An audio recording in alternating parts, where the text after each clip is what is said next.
Noël est souvent le prétexte à des rebondissements sans précédent dans les feux de l'amour. Au début des années 2000, cette période était propice à de forts changements pour attiser la curiosité du public.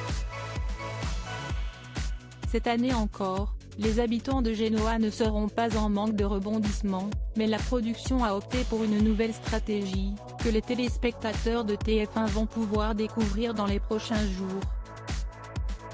Explication. Des guerres multiples dans les feux de l'amour pour Noël sur TF1 alors que Victoria, Amelia Heinle, et Abby, Melissa Ordway, mènent une sévère bataille pour obtenir l'approbation de leur père Victor, Eric Braeden. Nikki, Melody Scott-Thomas, s'est mise dans une situation dangereuse et détournant des fonds. Son mari officiel lui met ainsi la pression et exige qu'il soit à nouveau un couple en public. Ils devront renouveler leur vœu le jour de l'an, une situation qui est loin de ravir Nick, Joshua Morrow. Dans le même temps, Sharon Case, commence à avoir des soupçons sur le comportement de Scott, Daniel Hall.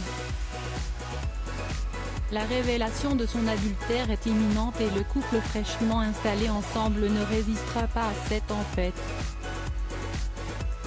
De son côté, la famille Abbott vit une période de trouble avec Jabbo qui rencontre de lourdes difficultés, tandis qu'Ashley, Eileen Davidson, et Jack, Peter Bergman, se mènent une guerre à couteau tiré. Leur mère, Dina, Marla Adam, atteinte d'Alzheimer, devient l'une de leurs principales préoccupations. Un nouveau dispositif pour les feux de l'amour sur TF1. Le producteur exécutif des feux de l'amour ne cache pas que Noël est sa période préférée de l'année. C'est le moment pour les familles, ce qui est le noyau des SOA, a de même alliant. Nous allons proposer quelque chose de très différent cette année, a annoncé celui qui est également scénariste en chef.